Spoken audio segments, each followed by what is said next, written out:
Okay, right. So we are done with recapping the part. First part of the class is done. Now what we will do is we will move into discussing the paper relating to that area. Yeah.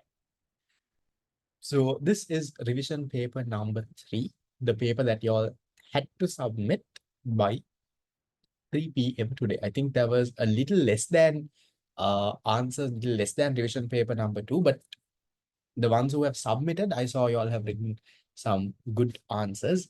And also, Lamai, when you all are submitting your answers, I told this last week as well, conduct submit it properly. Make sure that your answers are written clearly. These are basic normal IT skills to scan the paper and send it on that WhatsApp group. These are not very advanced IT skills if you're going to, and also remember, Lama, if you all are going to survive in this world out there, you need to have at least the basic IT skills. If you're someone who doesn't know how to scan a paper into this thing, you can't figure that on your own. If you don't know how to join a WhatsApp group, clicking on a link, if you don't know how to rename that PDF, that is a little disappointing for a student at your level. And I'll tell you now, at the office that I work, there are a few students who are even younger than y'all who are doing internships. So these are students who are from the Edexcel. I think they do, yes, they do Edexcel. This is between their O levels to A levels. No, I think in A levels, I think their holiday month. They have around 2 months of a summer break for holidays. So during that 2 months, they're actually working. And I was actually thinking, comparing them with the level that y'all are, I'm telling you, y'all are way, way behind. The amount of practical knowledge that they have, and even to come to an office and actually work, I don't think any of y'all can do that. Sometimes your IT skills and all are very, very bad. You might know theory, you might know what is demand, what is supply, how to calculate equilibrium price, but remember that's not what is there in the real world. So along with studying, make sure that your other soft skills also develop. Your basic IT skills, right? How to use PowerPoint, how to use Excel. Now, when you say, even when you say how to use Microsoft Word, all of you all say, I know to use Microsoft Word.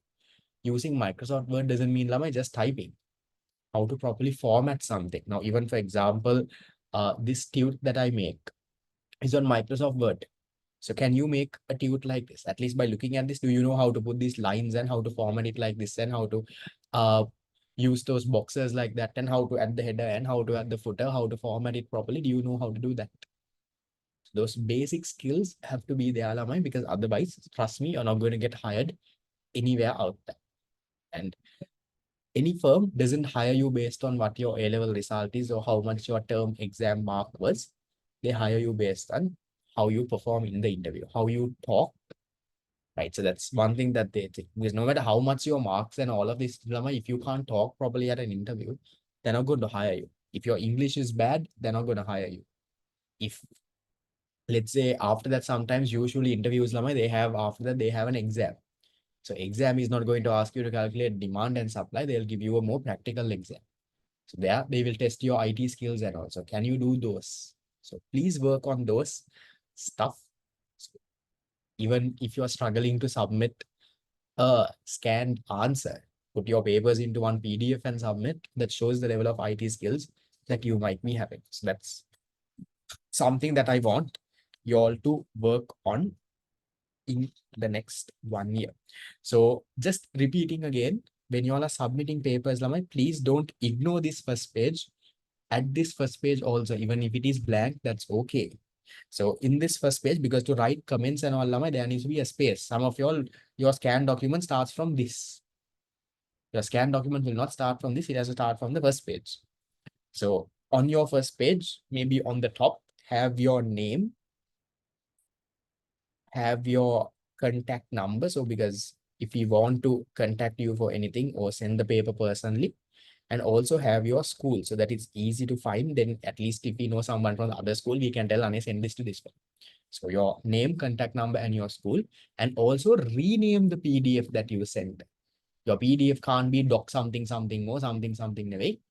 There is a format that I send you the instructions also. Rename the PDF properly. Your PDF has to be renamed as your name slash revision paper 3. So for example, if I wrote answers, my PDF's name will be Arshad Ismail slash revision paper 3. Then your next paper will be revision paper 4. So your name slash revision paper this, so that is easy for whoever who is marking it as well. And also when you scan your paper, make sure Lamai, that all the scan papers are vertically there. Because when you're marking a paper Lamai on a laptop, on a PDF, you can't have one paper vertical and you can't turn the head that way and mark the other paper when you put it the other way. So once you scan your papers, put that, check those. Those are basic things that has to come from your end. No one has to come behind you and tell, do this, do this, do this. Those are common sense that has to be there. Because trust me, if not for that common sense, it's going to be very hard for you at one point to survive in the corporate world. Because all of us, we are learning not to become a housewife or stay at home and cook. You're doing all of these A levels to everything. Is one day because you want to get into the corporate world, you at least start something on your own. So you need to know those basic skills. And when scanning, also scan it clearly. Take a proper clear picture. Some of yours pictures, you don't have to have the best camera, Lama. It's not about camera quality. Taking a clear picture. Then when scanning, also you'll get that option, right? How to crop it nicely and get those done. Now, hoping with the papers that we do, those basic skills will actually improve, but that has to happen on your recording available. Yes, these recordings are available. Please don't be in a entire another world. I send the recordings every week in the group. Okay, so we'll start with revision paper number 3. So this is the paper on economic systems, and we'll see how it goes. So some of these areas I might not go. Okay, this is the question paper. Getting the answers. Revision paper 3. So this one. Okay. So some of these questions I might not go into very detail because we just discussed that in the recap, but see whether you have an answer similar to this.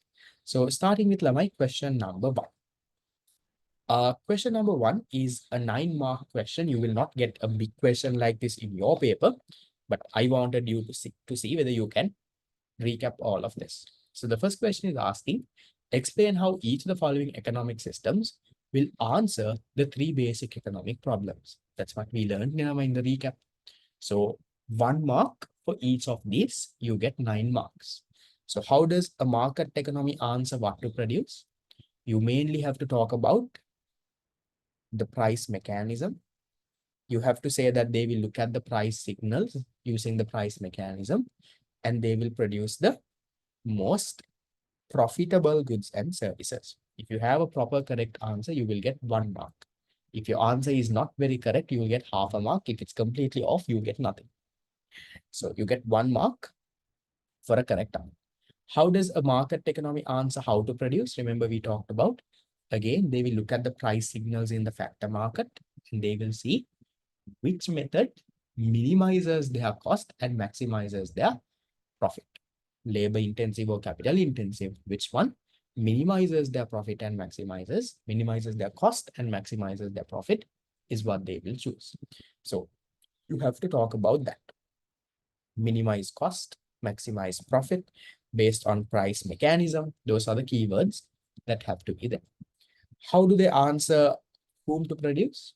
Again, based on price mechanism, based on the price signals, they will provide the goods to whoever who has the purchasing power. We know this. Functions of price mechanism, signals of price mechanism. Yeah, signaling function is the function that we are talking about. Okay. So price signals means that signaling function. Then Lamai, how does a command or a planned economy answer the basic economic problems? You need to talk about plans of the command central planning authority, or you can say using planning mechanism. What will they do? They will produce the goods that provide the greatest social welfare. How do they answer how to produce?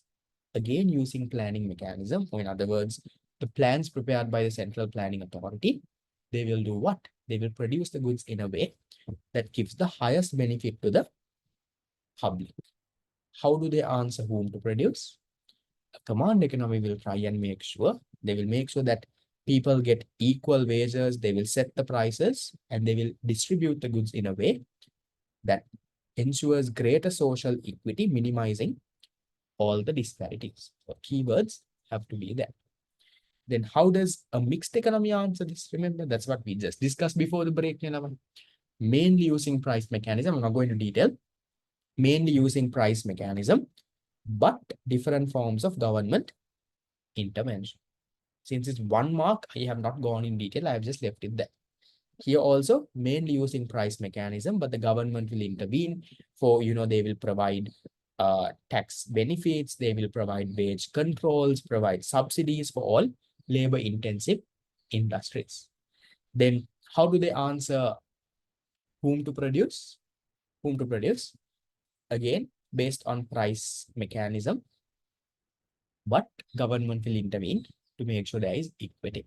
So that's what you have to write for 9 marks, 9 boxes, 1 mark each, a total of 9 marks. There was a question, I think I missed it earlier. Is 74 a good mark? I think for the previous paper, anything more than 70 is a good mark. There was actually so many people on the 80s, but you all didn't make the top 10 because it was on the lower 80s. I remember there were so many answers between so many papers that had marks between 80 to 85. Around 20 to 30 papers actually had 80 to 85. You all didn't make the top 10 because the other papers were a little higher than that. So we'll see. Revision paper 3, we'll see how the top 10 goes. Then question number 2. This is also easy, Lamai. So yes, 70 is a good mark if you just started studying the unit. That's very good. Distinguish between a market and a planned economy, highlighting the key characteristics of each economic system. Now, when you're answering this question, you have to break it down. Nathang, you're going to get this wrong. You're not going to get the full mark. So when they say distinguish between market and planned, and they are giving 6 marks, first thing that has to go into your question is that for a market economy, they will give you 3 marks. For a planned economy, they will give you 3 marks. And also, when you're writing a distinguished question, don't put it on a table. I usually will not recommend that format. That's more like a very babyish answer that you're writing. That's something that you would have done for O-levels or grade 8 and grade 9.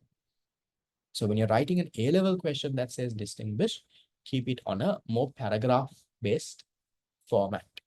So then when you're distinguishing, they're saying distinguishing, highlighting the key characteristics. So your answer doesn't have to be in this exact format. It can be a different paragraph format. For a table also, I will still give you marks, but you might not get the full mark that is there because that looks a little bit more babyish. So here, so you have to first start with defining what that market economy is. So what is a market economic system that solves the basic economic problems using price mechanism? Maybe for your definition, you can also add resources are owned by the private sector, that. And then remember, we talked about the characteristics. You can talk about those. So you can add the characteristics also into paragraph format, no problem. So what are the characteristics? Private ownership of resources, freedom of choice, high levels of competition, self-interest, decisions based on price mechanism, consumer sovereignty, limited role for the government. Those things have to be there. So at least you get 1 mark for defining. You get 2 marks for talking about 4 characteristics. 2 marks for 4 characteristics. So that's how you get 1 and 2. You get you get a total of 3 marks. That's how that question will be structured. Then same way. Now remember, in this whole paper, this whole revision class and all these papers, I told this before as well. My objective, or even our objective, is not to teach you the theory. My objective here is not to teach you what is a market economy. I do a theory recap because you all would have forgotten. For that, my theory class is there. My theory class recordings also, I have it until A-levels. So if you can't remember market economy, you go back to 1 year before you watch that recording. That recording is there on the website. Even 2 years later, not 2 years later, let's say one day before your exam, you can't remember market economy, come back to that recording and watch. So it won't expire, it is there. So that thing you can cover from the theory class level. So my objective here is not to teach you market economy. My objective here is to make sure you do the papers. So write the papers. You have to submit the paper. Even if you miss the theory recap part. That's why I sent a message on the group as well. Even if the first part of it you get late to come to school and miss the recap, that's all right. Yes, that you can cover, Lamai. That paper, how to write the answer is what is most important. You have to write. You can't just listen to me explaining answer and improve your writing. That won't happen. You have to write. If you complete all the 11 papers that I give you, your writing will get somewhat better. Okay.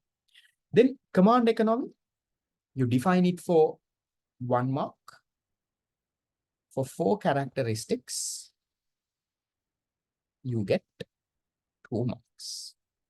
That's how you can distinguish between the two. So 3 marks in total for market, 3 marks in total for this. So in your paragraph, which you wrote, it has to be clearly distinguished. Then going into question 3. This is a little bit of a new one.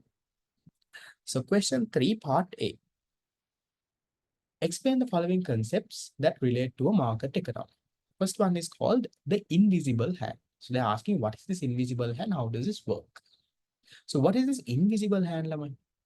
This invisible hand is what we call price.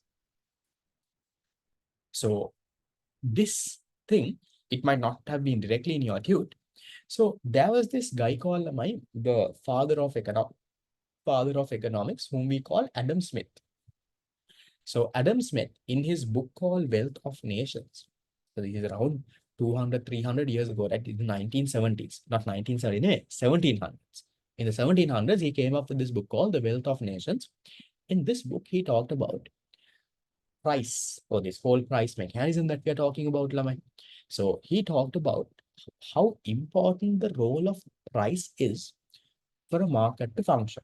So yes, you can touch a little bit about price mechanism, no problem. So here, the unobservable market force that helps demand and supply in a free market to reach equilibrium is called the invisible hand. The invisible hand in a market economy is the price. Remember, this is what we learned in unit number 2. What makes demand and supply to match? It's the price, right? When the demand is way higher than the supply, price will start to come up. If the supply is way higher, price will start to come down. So what matches the demand and supply? It's that price line. That's what you call the invisible hand. Because without price, the whole economy goes into a 6. So you all remember in unit number 2, we learned this is the demand curve, this is the supply curve. So let's say there is so much of a demand, but supply is very low. Then what happens? Then the price starts to go. Same way, if it's the other side, if the supply is very high, then price starts to come down. And that's how you reach equilibrium. No? So that's what you call the invisible hand. So invisible hand is what? The unobservable market force that helps demand and supply to reach equilibrium. In other words, that is what you call the price. Who talked about this? Adam Smith, in his book Wealth of Nations, he talked about this and he said that an economy can work well in a free market economy where everyone will work for his or her self-interest. Functions of price is not exactly what I'm looking for in this. Then part B, I'm asking you for what is consumer sovereignty. Remember, I explained this when we talked about market economy. So I told you consumer sovereignty is where am I? The consumer has the power to determine what goods and services he wants. Based on what the consumer wants only, producers will produce. Here's what I'm saying. Consumer sovereignty refers to the idea that in a market economy, the preferences, needs, and desires of consumers collectively determine the types of goods and services that are produced. So what the consumer wants, consumers' preferences, that is what will determine what goods are produced. and the prices at which they are sold. So based on what the consumers are willing to pay on. Because if you sell at a very crazy price, no one will buy them. If I tell you revision class is 10,000 rupees a month, none of you all might come. So I have to give it at a price that you feel that you can come. Right? That's the thing. Because it's about to control price and demand, not it's okay, but not a very good definition. Okay?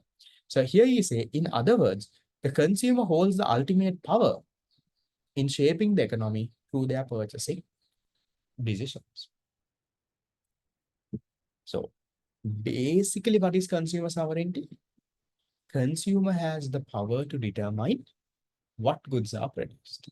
Based on what the consumer wants only, the producers and the market economy will produce. That's what consumer sovereignty is. So 3 marks for a complete answer, 3 marks for a completed answer. Right. Then coming into this interesting question. Now here, Lamai, you have to use about social welfare and marketing. Not very important there, not needed. So now again, breaking down the question. Here's Lamai. What are the main disadvantages of price mechanism? So price mechanism means market economy.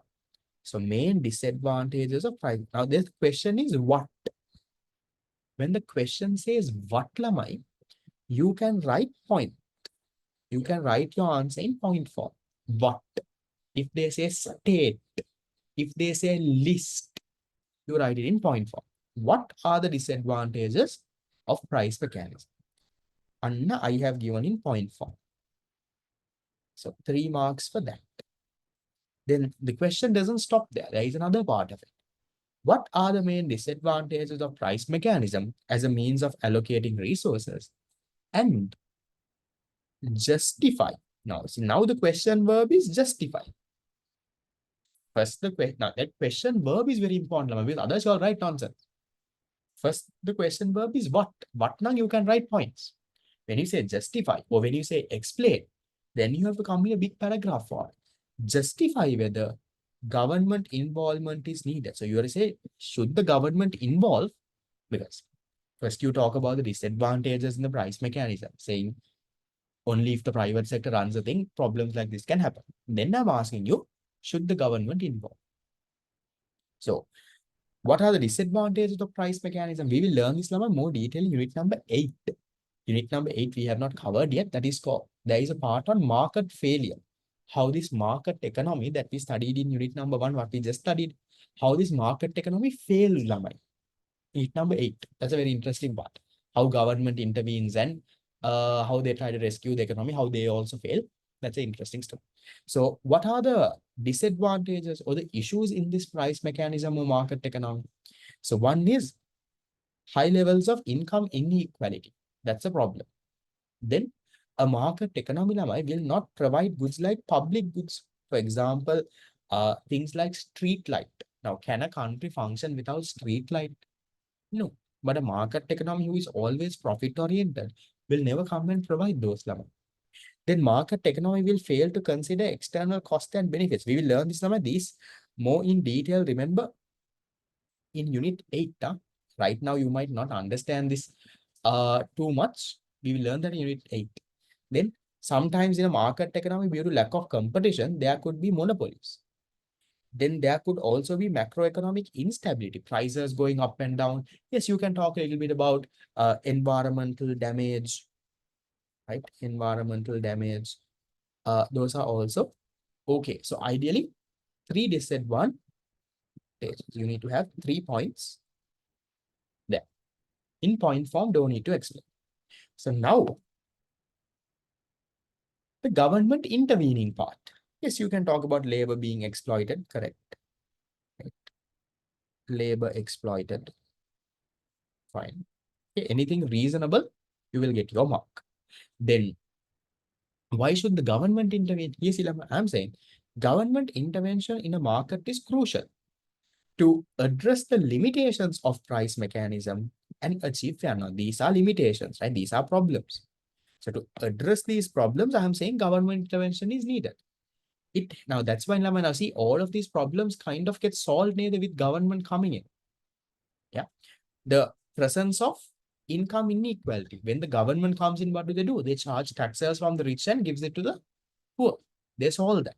Then non-provision of public goods. Private sector doesn't provide public goods. That's why government comes and provides public goods like street light.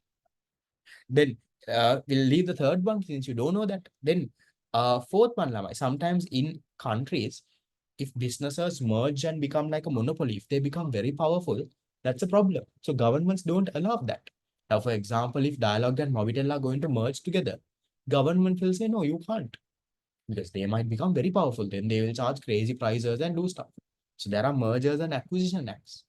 Then macroeconomic instability. So prices are going up and down, right? Exchange rate is changing. So for that, only government intervenes. Government has their what? They have their fiscal policy, monetary policy. We will learn it later. Government intervenes. So that's what we are saying. So it helps balance income disparities by redistributing the income. Then also here, government also steps in to offer public goods. Then here I have said things like what? See, government can help stabilize the economy using their fiscal and monetary policies. So you don't have to have the same answer that I have given, Lamai, but you have to justify. You have to say that, look here, market economy has these problems, but if the government can intervene, they can solve these problems is what you need to kind of talk about. Your answer might not be as long as my answer. That's okay. I have given a bit of long answer for you all to read and understand. You will understand this a little bit more after we learn unit number 8. For now, you can leave it there. Yes, you can talk about the disadvantages of price mechanism. Yes, this session's recording will be available. Okay, that's a bit of a difficult question. Then Lamai going into question 5. So in this paper, you would have not found a lot of MCQs, sadly. I've given more essay questions because MCQs only in the past papers. The question is saying, now these are difficult ones. This is me testing whether you can think out of the box and answer. Income inequality has become a major concern for countries like Sri Lanka. Property rights were disadvantage. That's not a disadvantage. So income inequality is a major problem for countries like Sri Lanka. What is income inequality? Some people getting richer and richer, some people getting poorer and poorer. The gap between the rich and the poor. It's called income inequality. Outline the methods by which a government in a mixed economy would deal with the problem of income inequality. So how can the government reduce this gap between the rich and poor? Easy enough. One thing that they can do is they can have progressive taxes. What are progressive? Now see, again, what's the question verb? Question verb is saying outline. So then, when they say outline, do we write short points? No. Remember, Lama, if the question says what, if they say list, if they say state, then you write a short point. Right? One line points. Here's the question said what? I gave point form. The answer was point form. First part. Now here the question verb is saying what, Lamai? Question verb is saying outline. So when the question verb is outline, Lamai, it can't be very short points. Your idea now, one of your points have to be like a 2 to 3 line point. That's a proper point for outline. So when they say outline the methods, so here see, that's why here one method is progressive tax. I've given a small 2 to 3 line explanation. One method is social welfare programs. Small 2 to 3 line explanation. That is what you say outline, Lamai. Not state, not as big as explain, but like a 2 to 3 line. Maybe my explanation can be might be a little longer. Yours even a little short, that's okay. 2 lines, that could be a nice point. Then if your question verb says, Lamai, briefly explain, there is no fixed amount of lines, but ideally it has to be in paragraph format. Maybe you're looking at an answer of around 4 to 6 lines. Briefly explain. Maybe you can break it into paragraphs, 4 to 6 lines, something like that. if the question verb says something like explain, then that is even big, right? So explain, justify, those ones are big ones. Now. So there you will write big answers. You can break into paragraphs definitely, but your answer will be much more bigger. Now here see in this one, my second part of this question is saying justify. So can you see my answer is in a one huge paragraph. Now this also I won't recommend to put all in one huge paragraph. Maybe if you can break it also better. But you can see the limit of content. So there is no number of lines, Lamai. Don't ask me how much of lines to write this key again. But that format is what I want you all to learn. So when they say what all is to state, short points. Outline, a little longer point. So those things have to work and you have to get those sorted in a revision class. Okay, so what are the methods government can reduce this income inequality? One, progressive taxes. What are progressive taxes, Lama? Where the government charges taxes from the rich people. When people's income increases, they increase the amount of tax. That's one way. Then they can also have the social protection programs, Lama. Like I told you in Sri Lanka, this Aswasuma program for the poor people every month, government is giving some amount of money, that is to get them up a little. So to reduce the gap between the rich and the poor. Then also minimum wages. Remember, I told you these plantation workers. Now, my 1,000 rupees a day is almost nothing now, no man. So government is providing a minimum wage. Now they're saying 1,700.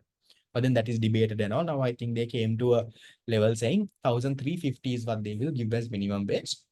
Plus, if these fellows perform well, they will get another 350 incentive, like a bonus. So that's what they have kind of agreed. Then other things like you can promote small and medium scale enterprises. Now, why do you think the government, Lamai, they have these rural banks? Why do you think they provide loans for these small businesses? That's to help, right? Small businesses or some family trying to live in Lamai and to reduce the gap between the rich and the poor. Then transparent economic policies, labor market regulations, not very important points, but something to reduce the rich. You can even say, Lamai, something like even providing free education. That's a long-term measure to reduce income inequality because if people are educated, now you might be born to the very poorest family. But if you are properly educated, 15, 20 years down the line, your family will come up. No? You will start working, you will start doing well, your parents and all will now come up to a good level. So education can be a long-term thing for this. So you can even say something like education. So you will get 4 marks for 4 points. So 4 points, you get 4. So that's your answer for question 5. Okay, these papers are product. Sometimes I make it difficult. I don't get the exact theory from the tutor can put because no point. Then question number 6. This remember I told you. Question number 6 is saying all market economies are capitalist, while all command economies are socialist. Do you agree? Should all market economies be capitalist now? Market means should the economies that are using price mechanism. Should all the economies that use price mechanism have private sector ownership? No, usually yes. But should they always be there? So that's what you say. So you say, no, I do not agree. Remember, Lamai, to saying that you don't agree also, you get 1 mark, right? So I'm saying there's a difference between this capitalism, socialism, all of that. And that's what we discussed today. That's what I'm explaining here. Yes, I'm saying an economy is considered to be a market economy when it uses price mechanism. In a market economy, demand and supply determines that is that. Then I am saying capitalism refers to what? Where the resources such as land and capital are owned by the private. That is what you call capitalism. So market economy means this. Capitalism means this. I'll give you half a mark for this agree part. 1 mark for saying, look here, market economy is this. 1 mark for saying capitalism means this. Then, see, I'm telling there can be market economies where the government or public sector owns resources. That's what you call a socialist market, like China. China is a socialist market, price mechanism, but governments own resources. Same way, you have to talk about this.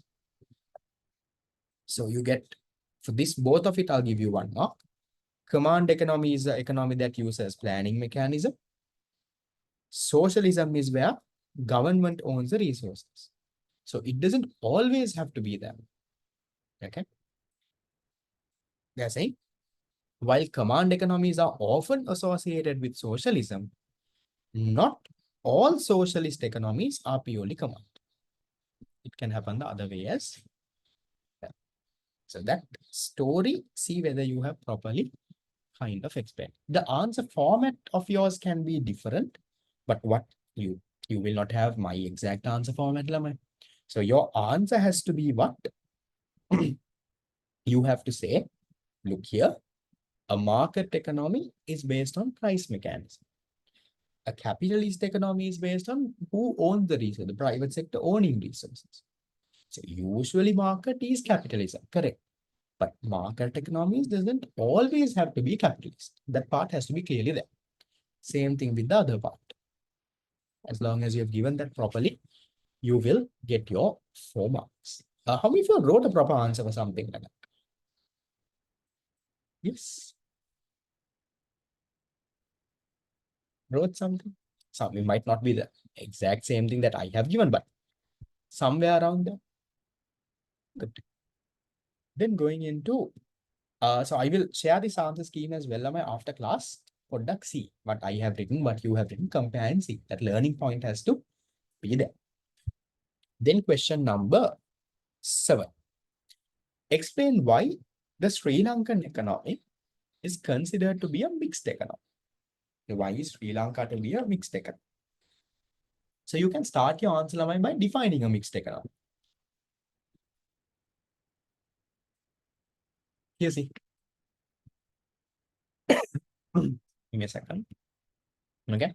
So I'm saying an economy where resources are distributed using price and the planning mechanism is known as a mixed economy. I'll give you 1 mark for that to define. Then I'm saying in Sri Lanka, resources are mainly allocated through price mechanism and dominated by the private sector. However, there is certain degree of government intervention to ensure social welfare. So mixed economy, mainly price mechanism, but government intervenes. So 1 mark. Then the other 4 marks, Lama, is for you to give in a little examples. So examples like what? Proof here. I'm just saying, besides just making rules, government directly owns and runs industries. So government, there is a government who actually owns resources in Sri Lanka. Then the government also, Lamai, has different programs to help the vulnerable groups. So things like what? Things like pensions, things like Aswasu. Government has programs like that. Then even government also intervenes for labor market regulations. Government also intervenes for infrastructure. Private sector doesn't build the highways and all. Then government has things relating to trade laws. You have a central bank act. You have things like that. So you can also talk about so much of other things now. You can talk about how there are private sector and public sector businesses. So private sector schools, government schools, private healthcare, government healthcare. That can be another point.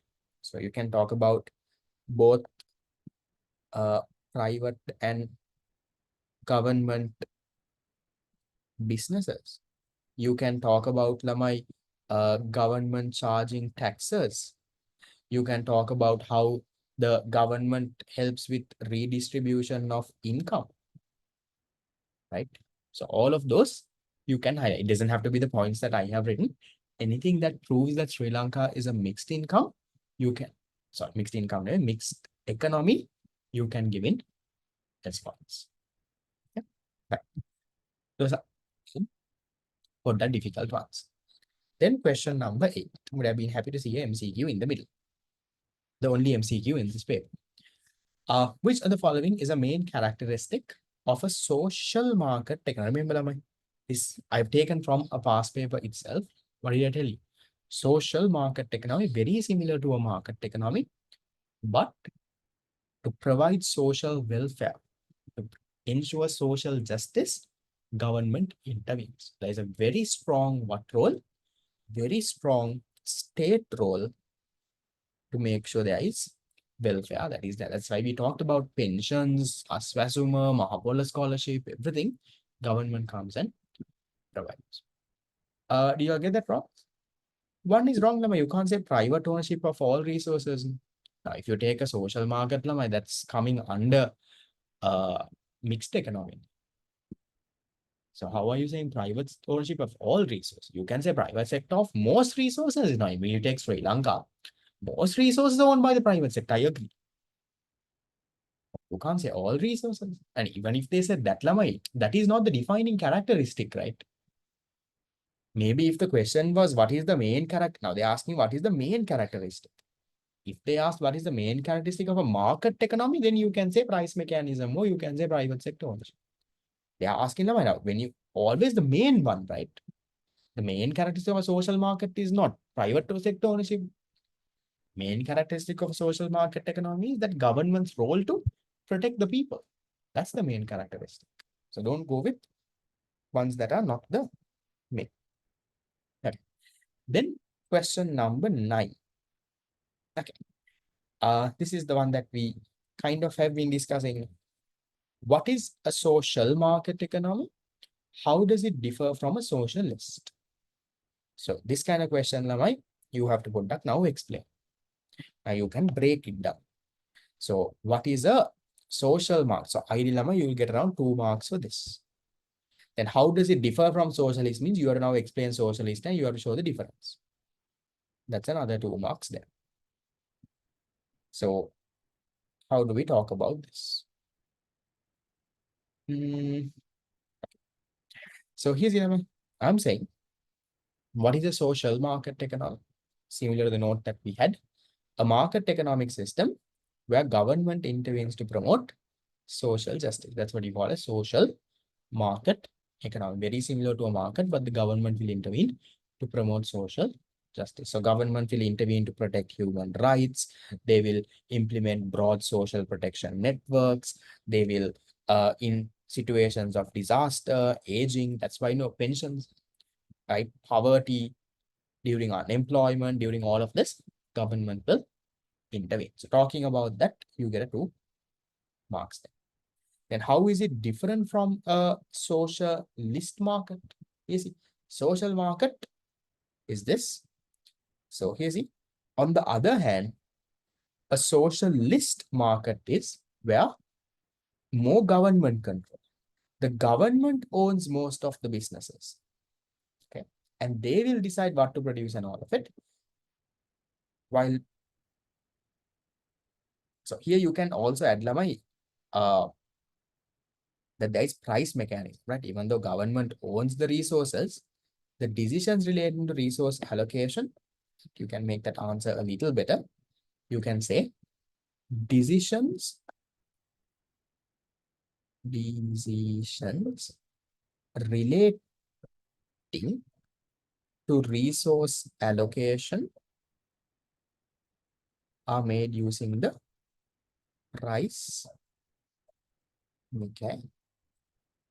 So more likely, in a socialist market, the government's role is a little higher than a social market.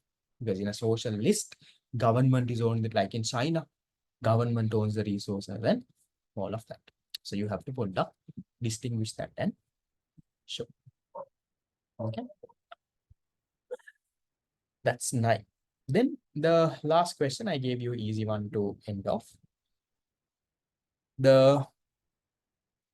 What are the main functions of an economic system? Why have people created something called an economic system? Like, economic systems are created to answer the 3 basic economic problems, or to find answers for these, to find answers for what to produce, how to produce, and whom to produce. So you get 3 marks for naming those 3. So the paper, I think, was a little bit on the tough end.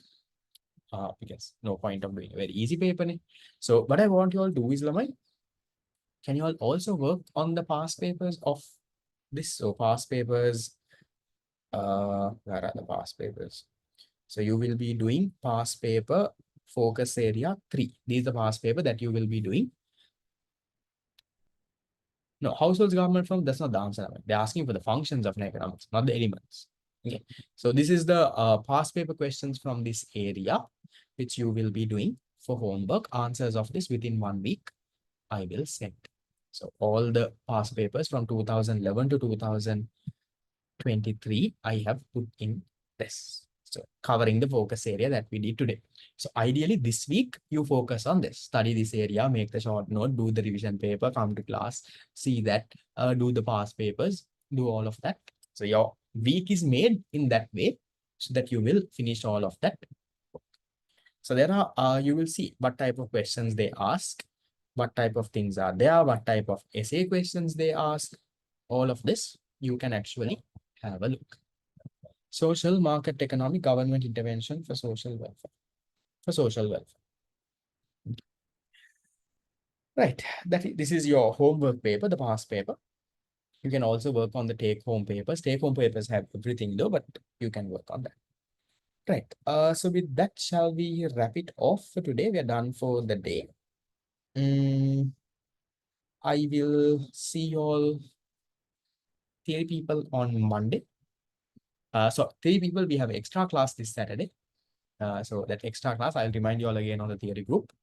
Revision after again on Monday and revision again on Wednesday. So next week, Lama, you have to submit revision paper 4. So I think you know the plan now. Same process. Your paper will be marked and sent by a week. So with that, we'll wrap it off. If you all have questions, do stay and clarify. If not, thank you for coming. I will see you all next class. See you. Bye bye.